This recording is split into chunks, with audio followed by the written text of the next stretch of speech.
সব latest update পেতে subscribe করুন আমাদের চ্যানেলে আর বেল আইকনে ক্লিক করতে ভুলবেন না। নজিরবিহীন পশ্চিমবাংলার ইতিহাসে কোনো একজন ইলেক্টেড মেম্বার অফ পার্লামেন্ট শাসক দলের নেতা জেস্টিকুলেট করে বলেছে এইরকম গুলি মেরে দেবো, গুলি গুলি।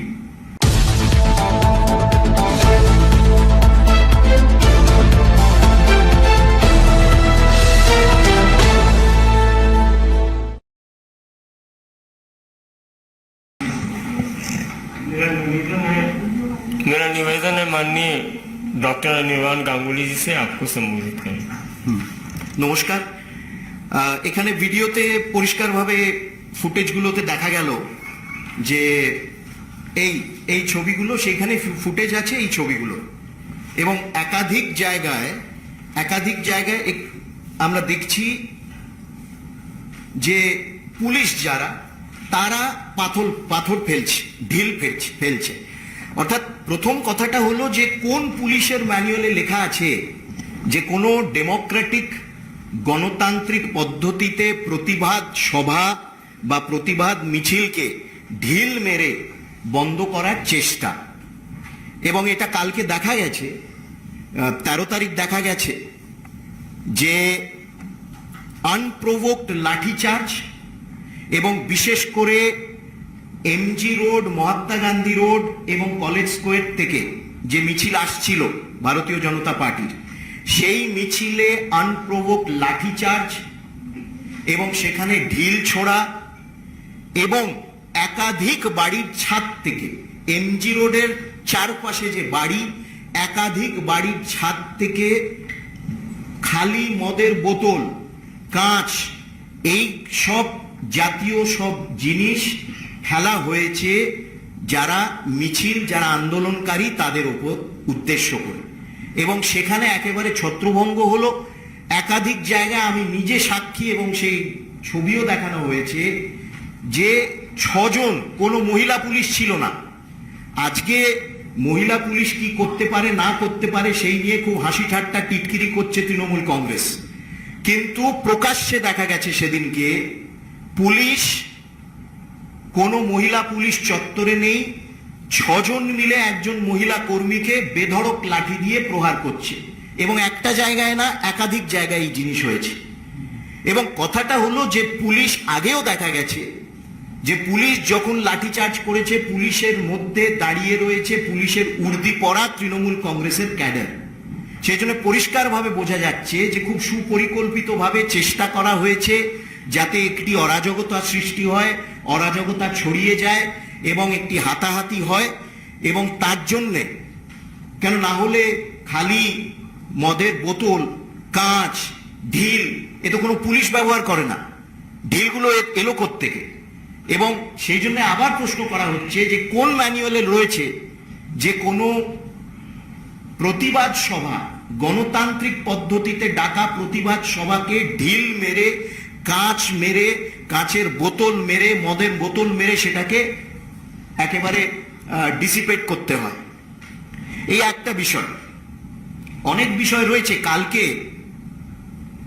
মমতা বন্দ্যোপাধ্যায়, পশ্চিমবাংলার মুখ্যমন্ত্রী, এবং তার ভাইপো মেম্বার অফ পার্লামেন্ট ডায়মন্ড হারবারের অভিষেক ব্যানার্জি, যিনি দিনের পর দিন একটি এক্সট্রা কনস্টিটিউশনাল অথরিটি হয়ে যাচ্ছে পশ্চিমবাংলায়, যাকে শাসনতন্ত্রে, পশ্চিমবাংলার আজকে শাসন ব্যবস্থায় সবাই যাকে রিপোর্টিং করছে, যে বিভিন্ন পলিসি ডিসিশন নিচ্ছে, একটি extra constitutional authority without any position in the state government, এদের দুজনের মধ্যে গতকাল প্রেস কনফারেন্সে অন্তত 30 বার গুলি চালানো, গুলি চালানো, গুলি চালানো কথাটা নিজেদের মধ্যে, একজন ইলেক্টেড চিফ মিনিস্টার এবং তার দলের একজন নেতা, যে তার ভাইপো একজন ইলেক্টেড মেম্বার অফ পার্লামেন্ট, এদের দুজনের মধ্যে অন্তত 30 বার গুলি চালানো কথাটা ব্যবহার হয়েছে। কাদের বিরুদ্ধে গুলি চালানোর কথা তারা বলেছে?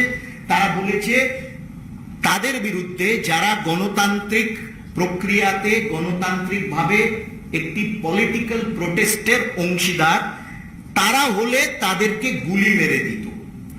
এবং অভিষেক ব্যানার্জি জেস্টিকুলেট করে, মানে নজিরবিহীন, অন্তত 30 বছর নজিরবিহীন পশ্চিমবাংলার ইতিহাসে কোনো একজন ইলেক্টেড মেম্বার অফ পার্লামেন্ট শাসক দলের নেতা জেস্টিকুলেট করে বলেছে এইরকম গুলি মেরে দেবো, গুলি গুলি, অর্থাৎ খুলিতে মাথায় গুলি করে দেব।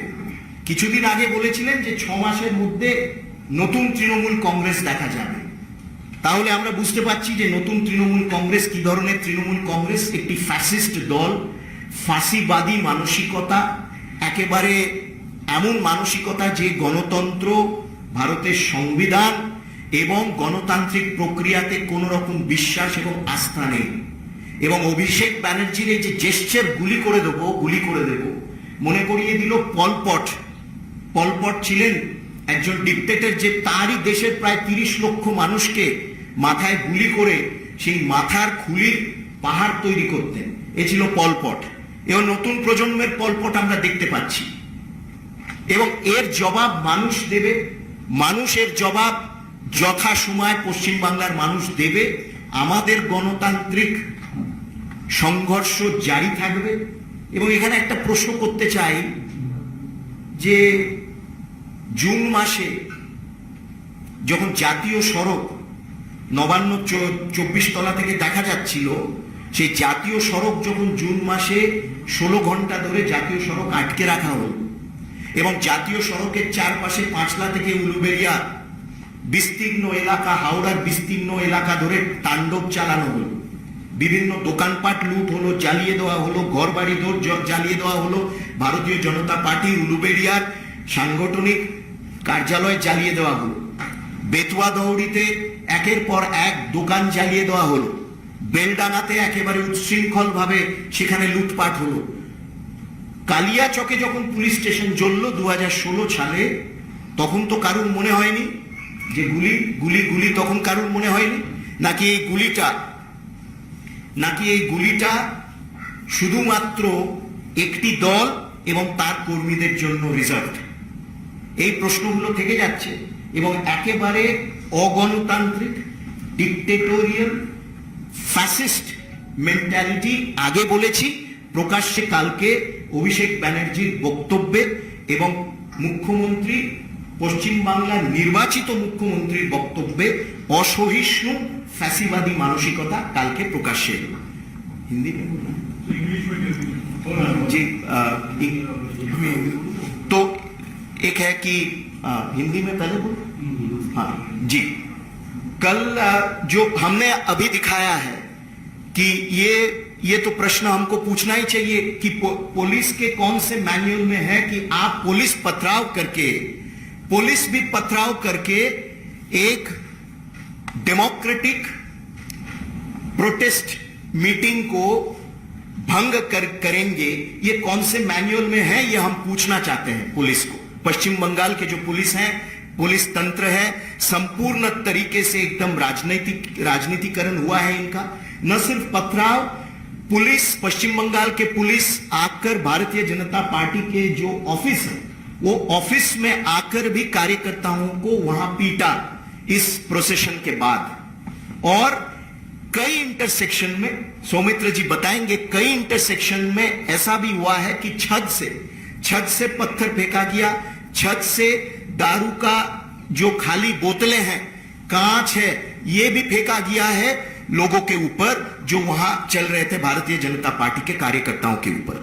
तो ये तो प्रश्न है कि पुलिस को किसने ये इंस्ट्रक्शन दिया, पुलिस किसके इंस्ट्रक्शन पे ये काम कर रहा था। अनप्रोवोक्ड लाठीचार्ज पुलिस ने शुरू किया, न सिर्फ लोग महिलाओं के ऊपर, पुरुष पुलिस, 6 पुरुष पुलिस एक महिला को पकड़ के लाठी से पीट रहे थे, ये भी लोगों ने देखा है कल। और कल पश्चिम बंगाल के मुख्यमंत्री और उनके भतीजे अभिषेक बैनर्जी आपस में, इन लोगों ने प्रेस कॉन्फ्रेंस किया, प्रेस को संबोधित किया और आपस में कम से कम 30 बार इन्होंने ये शब्द इस्तेमाल किया, गोली मारना, गोली मारना, गोली मारना। और अभिषेक बैनर्जी ने कहा अगर वो होते तो वो सिर पे गोली मारते। ये शब्द उन्होंने प्रयोग किया। एक तो है एक्सट्रीमली अनकॉन्स्टिट्यूशनल, एंटी डेमोक्रेटिक, बोलने से भी बहुत कम बोला जाता है। फैसीवादी मानसिकता है इन लोगों का संविधान के प्रति कोई आस्था नहीं है और असहिष्णु टू द पावर इन्फिनिट है ये लोग कोई भी डेमोक्रेटिक ऑपोजिशन को टॉलरेट नहीं कर सकते हैं। और आप सोचिए, हम तो ये पूछना चाहते हैं कि बंगाल के जो बुद्धिजीवी हैं, यहां सारे दिल्ली में बैठे जो आंदोलनजीवी हैं, जो सारे एक एक बात के ऊपर चिट्ठी लिखते हैं भारत के राष्ट्रपति, उपराष्ट्रपति और सब लोगों को, पिछले 24 घंटा एक भी इसका विरोध नहीं किया इस बयान का। एक इलेक्टेड मेंबर ऑफ पार्लियामेंट कह रहा है अगर मैं होता तो मैं गोली मार देता, सिर पे गोली मार देता। तो यही दिखाता है कि पश्चिम बंगाल का हालत क्या है। जनता इसका जवाब देगा। हमारा जो संघर्ष है, गणतांत्रिक संघर्ष राजनीतिक रूप से जारी रहेगा और इसका अंत हम देखेंगे। पर यह प्रश्न भी मैं यहां पूछना चाहता हूं कि जब इस साल जून में करीब 10 दिन पश्चिम बंगाल जला, हावड़ा जला, नदिया जला, मुर्शिदाबाद जला, आम लोगों का दुकानें जला दिया गया, आगजनी किया गया, पथराव किया गया और एकदम से वहां नेशनल हाईवे 16 घंटा तक ये लोग बंद किए थे, तब किसी को याद नहीं आया कि क्या एक्शन लेना चाहिए। तब अभिषेक बैनर्जी ने कोई स्टेटमेंट नहीं दिया, कोई बयान नहीं दिया। कालिया चौक आप लोगों को याद होगा कि एक विशाल एक मॉब कालिया चक में 2016 में पुलिस स्टेशन को अटैक करके, ये सारे तस्वीरें ऑनलाइन अवेलेबल अभी भी हैं, पुलिस स्टेशन को अटैक करके कंप्लीटली पुलिस स्टेशन को इन लोगों ने डिस्ट्रॉय कर दिया था। तब अभिषेक बैनर्जी कहां थे? तब तो उनको नहीं लगा कि ऐसा करना चाहिए। या तो ये सिर पे गोली मारना पश्चिम बंगाल में only reserved for BJP workers, BJP as a party and BJP members या बीजेपी समर्थकों के लिए। ये है पश्चिम बंगाल का परिस्थिति। इसलिए हम लोगों ने ये विषय यहां उठाया और मैं अब बाकी जो अभी जी अब मेरा आग्रह है भारतीय जनता पार्टी के वरिष्ठ नेता सांसद सौमित्र खान जी से ये आपको संबोधित करें। हम यही बोलेंगे, अभिषेक बंदोपाध्याय का जो नया Trinamool underground leadership, underground mafia जो कहते हैं, अभिषेक बंदोपाध्याय काम बोल दिया। Abhishek Bandopadhyay is a underground mafia with coal scam, with cow smuggling, सब कुछ लेके। इसलिए वो बोल रहा था गोली मारो। गोली किसको मारो भाई? पब्लिक को गोली मारो, पूरा जुबा को गोली मारो। क्योंकि 13 तारीख हम लोग का सुकांत मजूमदार और शुभेंद्र दा का नेतृत्व में हम लोग जो नवान्न चलो अभियान चल रहा था, उसका पहला दिन, उसका रात को पुलिस ऑफिसर जाके जुबा को पिटाया। हम लोग यही चाहते हैं भाई, तुम्हारा एसएससी स्कैम हो रहा है, तुम्हारा कोल स्कैम हो रहा है, तुम्हारा काउ स्मगलिंग हो रहा है, तो वहां पे जुबा रास्ते में उतरेगा नहीं तो कौन उतरेगा? तो ममता बनर्जी को पहले हम चाहते हैं जो 1993 में 21 जुलाई 21 जुलाई पहले ममता बनर्जी के कारण में 13 जुबा कांग्रेस का शहीद हुआ था, तो पहले ममता बनर्जी इस्तीफा दे दो।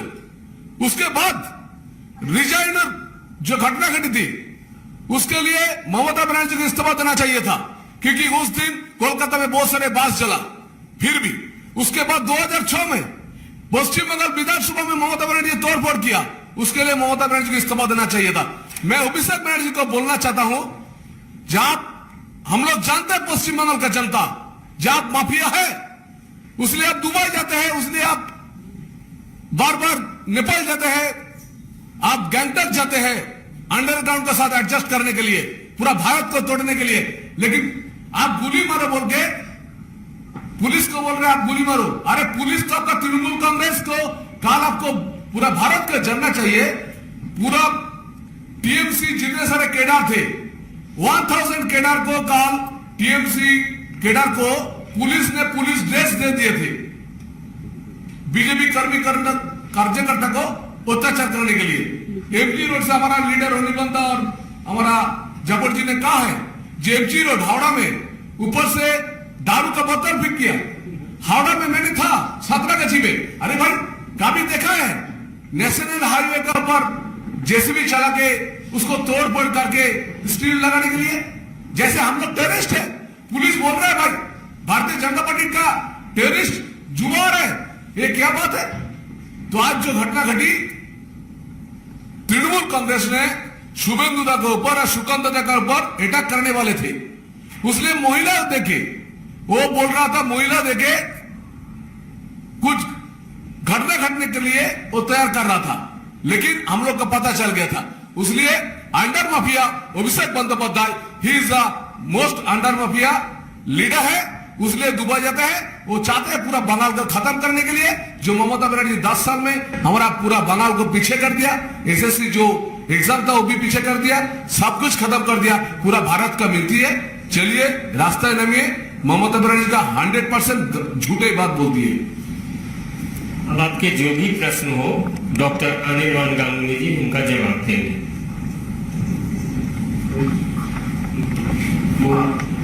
Sir, not just Abhishek Banerjee, when Times Now spoke to the Law Minister Udevan, he said that if somebody will hit our workers, we'll hit back, and we'll hit two of the persons of the BJP, one of our workers is being attacked. So again and again, such kind of inciting violence is being used by the Bengal Minister. And when we tried to confront him, he stayed on his word. He said that yes, we'll do it, we'll hit back at the BJP. How do you respond to these statements that have been made by none other than somebody who is at a post with a minister over there in West Bengal government? No, that's basically their training. I mean, they are made ministers because they can speak in that way in West Bengal.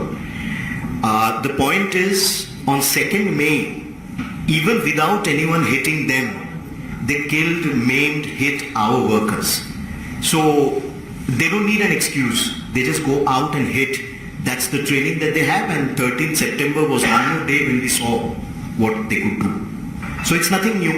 It's their mindset, and as I said, that mindset came out very clearly yesterday when their second supreme leader said that he would shoot people in the head. Any question? from Bengal only, this आपके भूपाल का से फिर CID तलाशी Inamul high court office से उम्मीद के आवाज call करने पर से बीजेपी नेता जितेंद्र चौधरी को तलाशी CID ऐसा को मतलब बीजेपी बिगड़ने जाने कुछ নিশ্চয়ই সিআইডি 3 বছর 2 বছর ধরে নাকে সর্ষের তেল দিয়ে ঘুমোচ্ছিল, এখন হঠাৎ তাদের জিতেন্দ্র তিওয়ারি, শুভেন্দু অধিকারীর কথা মনে পড়েছে। এটা ওরা ভিক্টিমাইজেশন করছে, এবং এটা খুব সুপরিকল্পিতভাবে ভিক্টিমাইজেশন করছে যাতে একটি ভয়ের আবহাওয়া তৈরি হোক। কিন্তু পশ্চিমবাংলার মানুষ তো দেখেছে কার বাড়ি থেকে কত ট্রাঙ্ক বেরোলো, কার বাড়ি থেকে কত বস্তা বেরিয়েছে, এবং পশ্চিমবাংলার মানুষ আস্তে আস্তে ঘৃণা করতে আরম্ভ করেছে ওদের। ওই জন্য সিআইডি দিয়ে ধমকানো চমকানো এইসব আর কাজ দেবে না।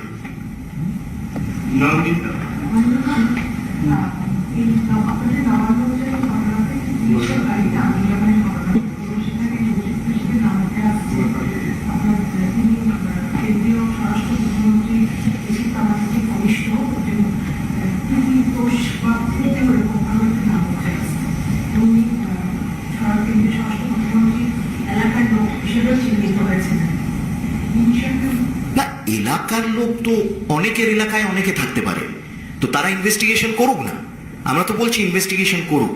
কিন্তু আমাদের প্রশ্ন হলো যে পুলিশের মধ্যে তৃণমূলের ক্যাডার কতজন ঢুকে গেছিল এবং তাদের কি ইনস্ট্রাকশন ছিল। এবং আজকে না, এটা আমরা বরাবর দেখেছি, যতবার বিজেপি প্রতিবাদ করেছে ততবার পুলিশের মধ্যে টিএমসির ক্যাডার, টিএমসির লুম্পেনরা, ক্যাডার তো বলা সেই পার্টিকেই বলা যায় যারা একটি অর্গানাইজড গঠিত পার্টি, এটা তো একটি লুম্পেন দল। এই লুম্পেন, টিএমসির লুম্পেনরা পুলিশের উর্দি পরে, পুলিশের লাঠি নিয়ে, পুলিশের র্যাঙ্কের মধ্যে দাঁড়িয়ে তারা পাথরবাজি করেছে। এবং কাল 13 তারিখেও সেটা কোনো ব্যতিক্রম হয়নি। 13 তারিখেও সেই জিনিস হয়েছে, সাঁতরাগাছিতে হয়েছে, কলেজ স্কোয়ার থেকে এমজি রোডে তো হয়েইছে, এবং বিভিন্ন জায়গায় এই জিনিস হয়েছে। আমাদের প্রশ্ন হলো ওরা ইনভেস্টিগেশন করুক না, কিন্তু আমাদের পাল্টা প্রশ্ন এটাও যে কজন ক্যাডার, কজন লুম্পেনদেরকে তারা পুলিশের মধ্যে ঢুকিয়ে দিয়েছিল সেদিনকে।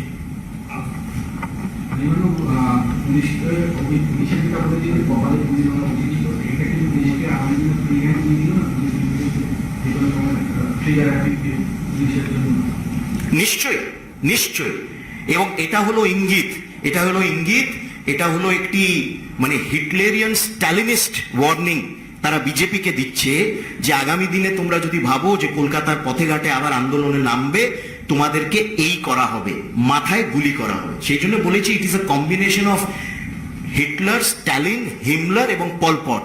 আজকে পশ্চিমবাংলার দুর্ভাগ্য এই যে একটি নির্বাচিত সরকারের জনপ্রতিনিধিরা এই রকম ভাষা প্রয়োগ করছে এবং বুদ্ধিজীবীরা, সকল পশ্চিমবাংলার বুদ্ধিজীবীরা যারা একসময় স্টেজে দাঁড়িয়ে ক্যা ক্যা ছি ছি করেছিল, তারা চুপ করে আছে। কোথায় গেল যোগেন চৌধুরী, কোথায় গেলেন সুবোধ সরকার, কোথায় গেলেন অপর্ণা সেন?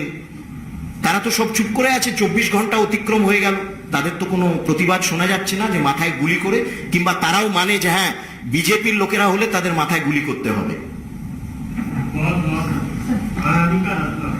अनिल जी, एक के बाद एक ईडी रेड्स में काफी सारे पैसे पश्चिम बंगाल से मिल रहे हैं और अभी तृणमूल के 4 डायमंड हार्बर के नेताओं के भी नाम आए हैं जिनमें पैसे की ईडी रेड्स हो सकती हैं। तो क्या इनमें भी सरकार की संलिप्तता देखती हैं? इसमें भी सरकार के कनेक्शंस देखते हैं? हाँ हाँ, देखिए डायमंड हार्बर में अगर कोई पकड़ा जाता है तो उसका तो ताल्लुकात किनके साथ है हम जानते ही हैं, क्योंकि डायमंड हार्बर के एकदम नायक जो हैं वो डायमंड हार्बर के मेंबर ऑफ पार्लियामेंट हैं। कुछ दिन पहले उन्होंने कहा था डायमंड हार्बर मॉडल। सबको अब इच्छा होता है कि गुजरात मॉडल जैसा हम भी अपना मॉडल बनाएंगे, तो ये डायमंड हार्बर मॉडल दिखाए लोगों को कि एकदम ये है ड्रग ट्रैफिकिंग का मॉडल है, ये one of the most violent model है जो कि विरोधियों को गोली से मार दिया जाता है। तो यही डायमंड हार्बर मॉडल है जो पश्चिम बंगाल के नियति में अब दिखता है। बहुत बहुत धन्यवाद।